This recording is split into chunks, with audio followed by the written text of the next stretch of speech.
எல்லாம் நன்கு தெரிந்த ஒரு சிறந்த ஆற்றல் வாய்ந்த பேச்சாளர், சிந்தனையாளர் ஐயா நாதன் அவர்கள் இப்போது பூந்தோட்டமே என்பதை நமக்கு புரிய வைப்பதற்காக வருகிறார்கள். அவர்களை வாருங்கள் என்று அழைக்கிறேன். பாலாயி குடிக்காடு ஆம்பலாப்பட்டு தெற்கினுடைய நட்சத்திர நாயகன், நான் போற்றி வணங்குகிற பன்னெடும் கால தோழமை கலந்த என்னுடைய குருக்களில் ஒருவராக திகழ்கின்ற அன்புக்குரிய கிருஷ்ணன் அவர்களை உள்ளிட்ட அத்தனை பேரையும் வணங்கி, இலக்கியத்துறையில் எனக்கு ஒரு பேர் இருக்குங்க, கொஞ்சம் கவனித்து கேட்கணும். நான் மந்திரக்காரன். நான் யாருங்க? மந்திரக்காரன். என் சொல் உங்கள் செவிகளில் போய் சேர்ந்து விட்டால், அந்த சொல்லின் பொருள் உங்களுக்கு உணர்ந்து விட்டால், கிருஷ்ணன் சார் இந்த பட்டிமன்றம் போட்டதற்கான பலன் உங்களை வந்து சேர்ந்து விடும். அக்கா மிக அருமையாக பேசினார்கள். ஒரு நீதிபதியின் இடத்தில் பொய் சொன்னால் தண்டனை தருவாரா தரமாட்டாரா? ஆனால் ஒரு குருவிடத்தில், ஒரு துறவியிடத்தில், ஒரு பெருந்தகையானிடத்தில் பொய் சொன்னால் அவன் அதை மன்னித்து விடுவான். நாங்கள் அவர்களை மன்னித்து விட்டு எங்களுடைய பேச்சை தொடர்கிறோம். நடுவர் அவர்களே, ஒரு செய்தி நான் இப்படி துவங்குகிறேன். மழை விழுந்து மண் கரையும், மனிதர்கள் கரைய மாட்டார்கள் என்ற தத்துவத்தை இந்த பூமி இப்பொழுது உங்களுக்கு நிலைநாட்டி இருக்கிறது. அப்படியே மழை விழுந்தால் என்ன, மனதிற்குள் ஒரு விதையை எங்கள் தலைவர் சுகிசிவம் இங்கு போடுகிறார் என்கிற பொழுது நீங்கள் நிமிர்ந்து நின்றீர்கள். தமிழ் இலக்கியம் வரலாற்றில் நிமிர்ந்து நிற்கிறது என்கின்ற நம்பிக்கை எங்களுக்கு வந்திருக்கிறது. பேராசிரியர் பர்வீன் சுல்தானா சில கூட்டங்களில் சொல்லுவார், நீங்கள் கோபக்காரன் என்று. நான் ஒரு செய்தியை சொல்லுகிறேன். மந்திரக்காரன் என்று சொன்னேன் தெரியுமா? இந்த நாற்காலி இவருக்கு உரிய நாற்காலி இல்லை. ஓரத்த நாடு தஞ்சாவூர் பகுதி மக்களுக்கு இந்த ஒலிபெருக்கி எங்கெங்கெல்லாம் அலைகளை கொண்டு போய் செல்லுகிறதோ அங்கெல்லாம் இந்த வழிபோக்கன் சொல்லுகிறேன், சுகிசிவம் என்கிற மாமனிதனுக்கு இந்த இருக்கை உரிய இருக்கை அல்ல.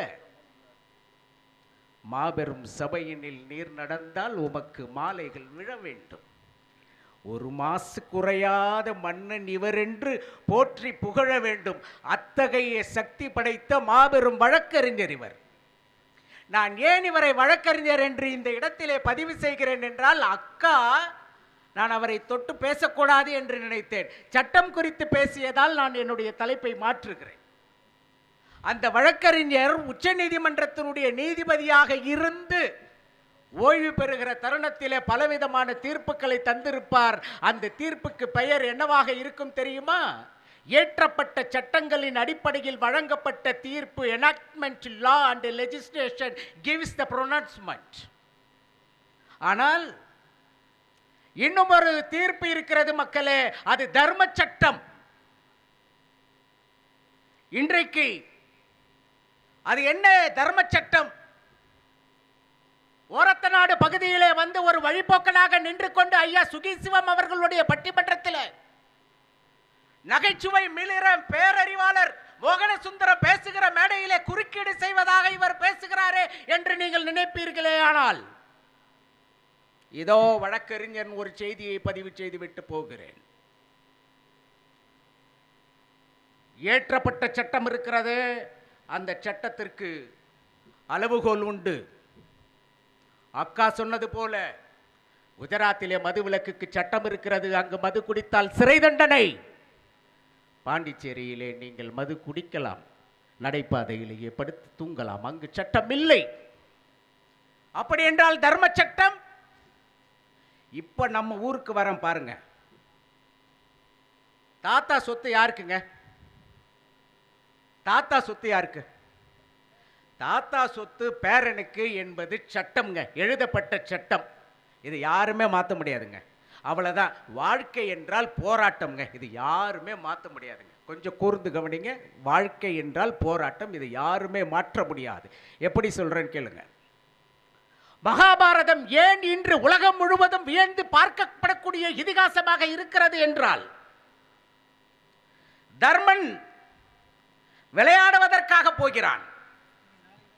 தன்னுடைய கிராமத்தில் இருக்கின்ற ஆடுகளை எல்லாம் விற்றான், மாடுகளை விற்றான், குதிரையை விற்றான், நிலத்தை விற்றான், அரண்மனையை விற்றான்.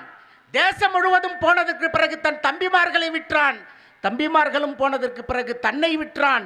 தன்னையும் விற்றதற்கு பிறகு தன் மனைவியை விற்றான். எல்லாவற்றையும் விற்று இழந்து விட்டான் என்பதற்காக கடவுள் கிருஷ்ணன் அவர்களை ஆதரித்ததனால் மகாபாரத போர் வந்தது. எல்லாத்தையும் இழந்துட்டான். அறிவு சார்ந்த சான்றோர் பெருமக்களே, நான் கேட்கிறேன், உயிரை பணயம் வைத்தானா? உயிரை இழந்தானா? ஒரு தாய் குழந்தை தன்னுடைய வயிற்றில் கருவுற்று விட்டாள் என்றால் அந்த குழந்தைக்காக தன்னுடைய உடலை சிதைத்துக் கொண்டு, தன் உணவை சிதைத்துக் கொண்டு, தன்னுடைய வாழ்க்கை முறையை சிதைத்துக் கொண்டு பக்குவம் என்று பத்தியம் இருந்து உயிர் போகிற தருவாயில் மரண வலியோடு ஒரு குழந்தையை பெற்றெடுக்கிறாள். பெற்றால் இன்னொரு குழந்தை இல்லை என்றால் என் உயிர் போகட்டும் என்று தியாகம் சொல்லுகிறாளே, அப்படி என்றால் குழந்தை பிறக்கிற பொழுதே போராட்டம் தான். மரணம் அப்படி வந்து விடுகிறதா? யாராவது ஞாயிற்றுக்கிழமை 4:30 மணி to 6 ராவு காலம் அன்னைக்கு போய் நான் ஒரு கிணத்து கீழே தியானம் இருந்து செத்து போயிடுறேன்னு சொல்றான்னா? ஒரு துறவிக்கு, ஒரு புத்த வழித்தோன்றலுக்கு, ஒரு நோயாளிக்கு, ஒரு முதியோருக்கு, ஒரு குடும்பத்தால் உதாசீனப்படுத்தப்பட்டு ஒதுக்கப்பட்டவனுக்கு, ஒரு நடைபாதையில் நோய் பிடித்து விழுந்து கிடக்கிறவனுக்கு இன்னும் 10 நாள் நாம் உயிரோடு இருக்க வேண்டும் என்ற போராட்டம் இருக்கிறது. அப்படி என்றால் மனித வாழ்க்கை என்பது போராட்டம் தாங்க. ஆனால் my lord, where I sustain my point, நான் எந்த இடத்தில் என்னுடைய விவாதத்தை இங்கு கொண்டு வந்து நிறுத்துகிறேன் என்றால், வாழ்க்கை போர்க்களம்தான், வாழ்க்கை போராட்டம்தான். ஆனால் அந்த போராட்டத்தில் பரிதவித்து ஒரு மழலையை பெற்றவுடன் அந்த மழலையின் முகத்தை பார்த்து அந்த குழந்தையை கொஞ்சுகிற தாயின் புன்சிரிப்பு இருக்கிறதே, அந்த பூந்தோட்ட வாழ்க்கையை அனுபவிக்கிற இந்த உலகம் இருக்கிற வரை வாழ்க்கை என்பது பூந்தோட்டம்தான். நீங்கள் எதை செய்ய வேண்டும்? போராட்டமான மனித வாழ்க்கையை தந்த இறைவனுக்கு இதோ 4 தலைமுறையை தந்துவிட்டு நான் மரித்து போகிறேன் என்று சொன்னால், இறைவன் உங்களை படைத்ததற்காக இறைவன் உங்களிடத்தில் ஆசி தருவான். அதனால்தான் உங்களுடைய வாழ்க்கையை நீங்கள் பூந்தோட்டமாக வைத்துக் கொள்ள வேண்டும் என்று சொல்வதற்காக நான் வந்திருக்கின்றேன். குடும்பத்தில் சிறு சிறு குழப்பங்கள் இருக்கத்தான் செய்யும். வாழ்க்கை என்றால் 1000 இருக்கும். வருவதும் போவதும் தான் வாழ்க்கை. இன்று இருப்பவர் நாளை இருக்க மாட்டார். ஆனால் நான் ஒன்று கேட்கிறேன், பிறப்பிலே 70% இறப்பு என்ற காலத்திலே தான் இந்த உலகம் தோன்றியது. 50% பிழைப்பிலே தான் சித்த மருத்துவம் உருவானது. 40% பிழைப்பிலே தான் ஆயுர்வேதம் உருவாகியது. 75% பிழைப்புக்குத்தான் ஆங்கில மருத்துவம் வந்தது.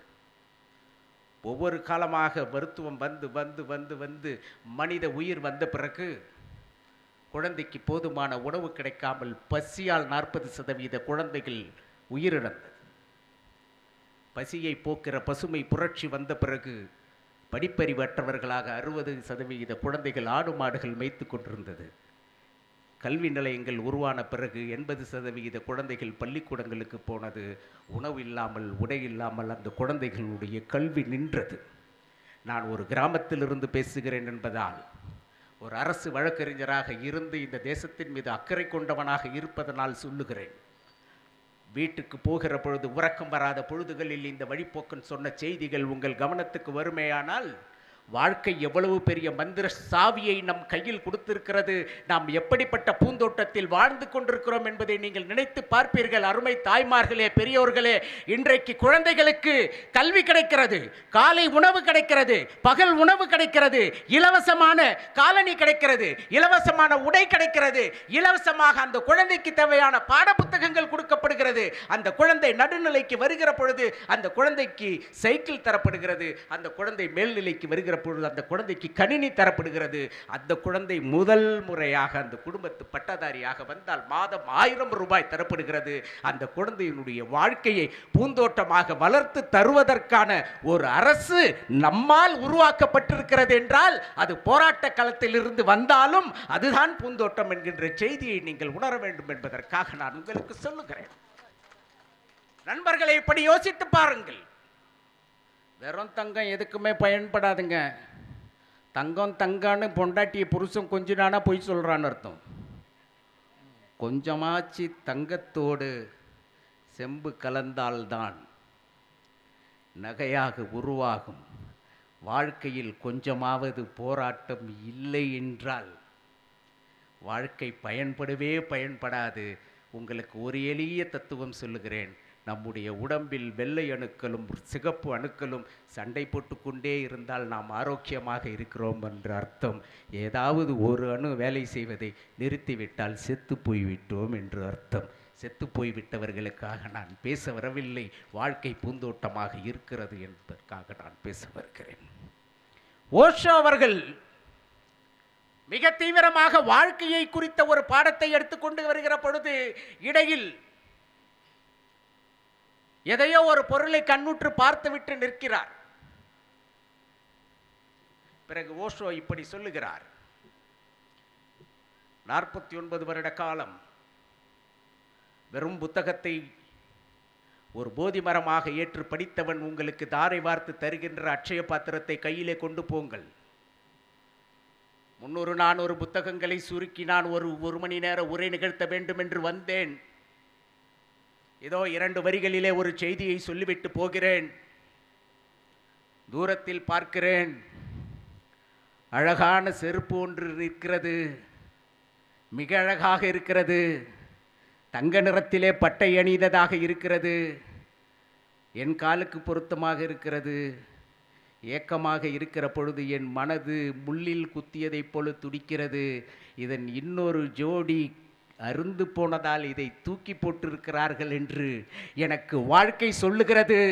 போராட்ட களம் என்று நீ போய்விட்டால் உன் அமைதியும் தூக்கி எறியப்படும் என்று ஓஷோ சொன்னான். நான் சொல்லுகிறேன், ஒரு சிறு சண்டை தான் உங்களை குடும்ப நீதிமன்றத்துக்கு அழைத்து செல்லும்.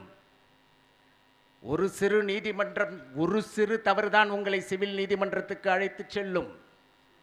நான் எங்கள் வழக்கறிஞரை வைத்துக்கொண்டு எங்கள் நீதி அரசரை வைத்துக்கொண்டு சொன்னேன் அல்லவா, எனாக்ட்மெண்ட் லா எழுதப்பட்ட சட்டத்தின் மீது. அதற்கு இப்பொழுது வந்து என்னுடைய உரையை முடிக்கிறேன். எழுதப்பட்ட சட்டம் என்ன சொன்னது? பாட்டனின் சொத்து பேரனுக்கு சொந்தம். எனக்கு தெரிந்து ஒலிபரப்பினுடைய அதிர்வலைகளை வைத்துக்கொண்டு எத்தனை பேர் இந்த செய்தியை போய் கேட்பார்கள் என்று என்னால் துல்லியமாக சொல்லிவிட முடியும். கிருஷ்ணன் அவர்களை சாட்சியமாக வைத்து சொல்லுகிறேன். 7000 பேர் இதை கேட்டுக்கொண்டு இருப்பீர்கள். பாட்டன் சொத்து பேரனுக்கு சொந்தம் என்பது எழுதப்பட்ட சட்டம். அதுதான் போராட்டம். வாழ்க்கை என்பது போராட்டம் என்று நான் சொன்னேன் அல்லவா? கொஞ்சம் யோசியுங்கள். பேரன் பாட்டனுடைய சொத்துக்கு ஆசைப்பட்டு பாட்டனை கொன்றுவிட்டால் சட்டத்தை எங்கு கொண்டு போய் நிறுத்துவீர்கள்? பாட்டன் சொத்து பேரனுக்கு சொந்தம் என்று கொலை செய்த பேரனுக்கு சொத்தை தந்து விடுவீர்களா? அல்லது பேரனுக்கு குற்ற தண்டனையை தந்து விடுவீர்களா? எதை செய்வீர்கள்? இந்த இடத்தில்தான் நான் வணங்குகிற கிருஷ்ணனும் சிவனும் முருகனும் தர்ம சட்டத்தை தூக்கி நிறுத்துகிறார்கள். அந்த தர்ம சட்டத்தை தூக்கி பிடித்து தமிழகத்தின் வீதி எங்கும் பேசுவதோடு அல்லாமல் தமிழ் கூறும் உலகெங்கும் முழங்கிக் கொண்டிருக்கின்ற நீதிபதி அவர்களே, இதோ தர்ம சட்டத்தை உங்கள் கையிலே நான் ஒப்படைத்து விட்டேன். எழுதப்பட்ட சட்டம் வாழ்க்கை என்பது போராட்டம் தான். ஆனால் அந்த போராட்டத்திற்குள்ளே நீ அடர்ந்த முட்செடிகளுக்குள்ளே ஊடுருவி பார், உன் கண்களை மயக்குகிற ரோஜா பூ இருக்கிறது என்று சொல்லுகிற தர்ம சட்டம் இருக்கிறதே, அந்த தர்ம சட்டத்தின்படி உன் வாழ்க்கையை நடத்து. உன் குழந்தை திருடினானா அவனை நீ சிறைக்கு அனுப்ப முடியாது. உன் குழந்தை உன் தந்தையின் காலணியில் இருந்து பணத்தை திருடினானா அவனை நீ காவல் நிலையத்துக்கு அனுப்ப முடியாது. உன் குழந்தை சரியாக படிக்கவில்லையா? அவனை நீ மாடு மேய்க்க அனுப்ப முடியாது. தவறை திருத்துவதற்கு வாய்ப்பு கொடுப்பதும், திருத்துகிற தவறு வரை அதை எப்படி செப்பனிட வேண்டும் என்பதை யோசிப்பதும் தான் ஒரு தாயாக இருக்க வேண்டுமே தவிர அந்த தாய் உடனடியாக தண்டனையை தந்துவிட முடியாது. போராட்டம் என்பது வாழ்க்கையில் எல்லோரும் எந்நேரமும் சதா சதா சதா சந்தித்து கொண்டே இருக்கிற செய்தி. ஆனால் பூந்தோட்டம் என்பது நாம் தெரிவித்துக் கொள்வது. இப்படி சொல்லுகிறேன் என் அருமை தோழர்களே. ஒன்று பாருங்க, பேசிக்கிட்டு இருக்கிறோம், பூமி சும்மா தான் இருக்குது, சுற்றிக்கிட்டு வர்றதில் தான் நிலா ஒரு பக்கம், சூரியன் ஒரு பக்கம். நீ போராட்டம்னா சொல்லு, பூந்தோட்டம்னா சொல்லு, வாழ்க்கை அப்படியே தாங்க இருக்குது. நீ சூரியனாக போகிறாயா, நிலாவாக போகிறாயா, சிடு சிடு சிடுவென்று போராடி போராடி உன் வாழ்க்கையை நீ ஒழித்து கொள்ளப் போகிறாயா, அல்லது சந்தோஷமாக இருக்க போகிறாயா என்பதுதான் நான் வைக்கின்ற கேள்வி. நடுவர் அவர்களே, இந்த பக்கத்தில் ஒரு பிரமாதமான கதை இருக்குங்க ஐயா. ரெண்டு நிமிட கதைங்கய்யா. மொரட்டு, கரெக்டாக சொல்கிறேன்னான்னு பாருங்க, மொரட்டு களவாணிக்கு வாக்குப்பட்டவன். இந்த மொரட்டு களவாணிக்கு வாக்குப்பட்டவன் அவளுக்கு ஏன் பேர் வந்துச்சுன்னா, கல்யாணம் நடந்த அன்னைக்கு சாம்பார் வச்சாங்க, உப்பு குறைமையாக இருந்ததுன்னு சட்டியை தூக்கி போட்டு உடைச்சிட்டான். சரி, மறுநாள் சாம்பார் வச்சாங்க, உப்பு அதிகமாக இருந்ததுன்னு சட்டியை தூக்கி உடைச்சிட்டான். மாதத்தில் 10 நாளுக்கு தாய் வீட்டுக்கு போயிடுவா. இப்படியான சண்டை தொடர்ந்து நடந்து கொண்டே இருக்கும். இப்படி தாய் வீட்டுக்கு பொறுத்தும் இவ வீட்டுக்கு வர்றதுமா இருந்ததுனால அவளுக்கு முரட்டு களவாணிக்கு வாக்குப்பட்டவன்னு பேர். அவளுடைய பேரன்களுக்கு கதை சொல்கிறாங்க. என்ன சொன்னா தெரியுங்களா? நேரம் கருதி நான் சுருக்கமாக சொல்லுகிறேன். அவள் சொல்கிறா, அம்புட்டு என்ன நான் சொல்கிறது, அப்படி தான் இருப்பாங்க, கையை பொங்குவாங்க, எத்தி மிதிப்பாங்க, ஆனால் ஒன்றா கோச்சிக்கிட்டு போன்னு சொல்லுவாங்க, வீட்டுக்கு வர மாட்டாங்க. காலம் போச்சு, 6 பிள்ளை பெற்றேன், 17 பேரம் பேத்தியாச்சு. ஒன்று சொல்லட்டுமா, உலகத்திலேயே என் மேலே அம்புட்டு உசுராக இருந்தது என் புருஷன் மட்டும்தான். ஊருக்காரங்க தான் சும்மா மேப்புக்கு சொல்கிறாளுங்க, அவர் ரொம்ப மொரட்டு களவாணின்னு. தங்கம், சுத்த தங்கம். வாழ்க்கையில் தன் கணவனை கண் கண்ட தெய்வமாக எடுத்துக்கொண்டால் பூந்தோட்டம் தான் என்று சொல்லி விடைபெறுகிறேன். நன்றி, வணக்கம். ரொம்ப வித்தியாசமான, நாம் பார்க்க வேண்டிய வேறு வேறு நுட்பமான கோணங்களை ஐயா அவர்கள் ரொம்ப சிந்தனை பூர்வமான ஒரு பேச்சு, கவித்துவமான ஒரு பேச்சு, அதே நேரத்தில் யதார்த்தமான உண்மைகளை அழகுபட எடுத்துரைத்தார்கள். ரொம்ப நான் அதற்குரிய விளக்கங்களை இப்போவே சொல்வது அவ்வளோ சரியாக இருக்காதுனாலும் ஒரு வார்த்தை குறிப்பிட்டாங்க.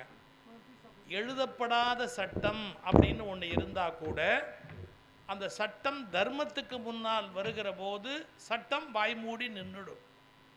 தர்மம் சட்டத்தை விட வலிமையானது. அவங்க ஒரு அழகான உதாரணம் சொன்னாங்க, நான் ஒரு உதாரணம் சொல்கிறேன். அவங்க சொன்னதால் நினைவுக்கு வந்தது. சுப்ரீம் கோர்ட்டில் இது நடந்த நிகழ்ச்சி. சுப்ரீம் கோர்ட்டில் மிக உயர்ந்த பதவிக்கு வந்தவர் ஜெகநாத் மிஸ்ரா என்ற நீதிபதி. அந்த ஜெகநாத் மிஸ்ரா என்ற நீதிபதி பூரி ஜெகநாதர் கோயிலில் சாமி கும்பிட போனார். அவர் போய் பூரி ஜெகநாதர் கோயிலில் காரை நிறுத்திட்டு உள்ளே போய் சாமி கும்பிட்டுட்டு திரும்பி அவர் வெளியில் வரும்போது ஒரு சத்தம் கேட்குது. பாபு, அரே பாபு அப்படின்னு ஒரு சத்தம் கேட்டது. சரி, யாரோ பிச்சைக்காரன் காசு கேட்குறான் அப்படிங்கிற எண்ணத்தில் எதையாவது போட்டு அனுப்பலான்னு டவாலிட்ட கொடுத்து அனுப்பலாம் அப்படின்னு அவர் அப்போ நீதிபதியாக இருக்கார். அவர் அப்படி காசை கொடுத்து அனுப்பலான்னு நினச்சி எந்த பக்கத்துலேயும் சத்தம் வருதுன்னு திரும்பி பார்த்தார். அவன் சொன்னான், பாபு நான் இங்கே காத்துக்கிட்டு இருக்கிறேன் வா அப்படின்னு ஏதோ ஹிந்தியில் சொல்கிறான். அவன் என்ன தன்னை ஏதோ சொல்ல விரும்புகிறானேன்னு நடந்து கிட்டக்க போனால் அவன் சொன்னான், என்ன உனக்கு தெரியலையா அப்படின்னு கேட்டான். இது தெரியலையே அப்படின்னார். அவன் சொன்னான், நான் தான் இந்த பேட்டையிலேயே பெரிய ரவுடி, நீ தான் எனக்கு வக்கீலாக இருந்தேன்னு. யார்? சுப்ரீம் கோர்ட் ஜட்ஜாக உட்காந்துருக்கிறாரு. நான் 1000 தப்பு பண்ணிட்டு வருவேன், நீ தான் என்ன காப்பாற்றியிருக்க தெரியுமா? அப்போ அவருக்கு எப்படி இருக்கும்? சுப்ரீம் கோர்ட் ஜட்ஜாக இப்போ இருக்கிறாரு, நான் எவ்வளவோ பயங்கர தப்பு பண்ணியிருக்கேன், நீ என் வக்கீலாக இருந்து என்னை காப்பாற்றிருக்கிற. அவர் அப்படியே உத்து பார்த்துட்டு, நீயா, அடையாளமே தெரியலையேன்னா. அதான் கடவுள்னா. அடையாளமே தெரியலையே, அதான் கடவுள். அவர் என்ன சொன்னான்னு தெரியுங்களா? ஒவ்வொரு கோர்ஸ்லேருந்தும் கைதாகாதபடி தப்பிச்சு என்னை காப்பாற்றின ஆளு நீ. ஆனா இந்த ஜெகநாதன் யார் உள்ள காமிச்சான், இந்த ஜெகநாதன் என்னை காப்பாத்துறேன், இந்த ஜெகநாதன் எனக்கு கொடுக்க வேண்டிய தண்டனையை கொடுத்துட்டான். ஏன் முதுமை வந்தது, நோய் வந்தது, என் சொத்தெல்லாம் என் குடும்பத்தில் இருக்கவங்க எடுத்துட்டு தெருவில் என்னை பிச்சைக்காரனா விட்டாங்க. நான் சாப்பிட வழி இல்லாமல் நடக்கவும் முடியாது, எனக்கு வைத்தியம் பண்ணவும் வழி இல்லை. நான் இப்போ இப்படி தவழ்ந்துக்கிட்டு வர்றவங்க போகிறவங்ககிட்ட பிச்சை எடுத்துக்கிட்டு வாழ்க்கையில் உட்காந்துருக்கிறேன். இந்த ஜெகநாத் மிஸ்ரா என்ன பண்ணார், கண்ணீரை இப்படி தொடச்சிக்கிட்டு இப்படி திரும்பிட்டு ஒரு 100 ரூபாயை எடுத்து, தப்பாக நினைக்காத, சாப்பாட்டுக்கு வச்சுக்க அப்படின்னு கொடுத்தாரு. அப்போ ஒரே ஒரு வார்த்தை சொன்னால், நீ ஒன்று தெரிஞ்சுக்கோன்னா. சுப்ரீம் கோர்ட் ஜட்ஜை பார்த்து, என்ன இந்த ஜெகநாதனை விட உள்ளே இருக்கிற ஜெகநாதன் பவர்ஃபுல்னு தெரிஞ்சுக்கன்னு.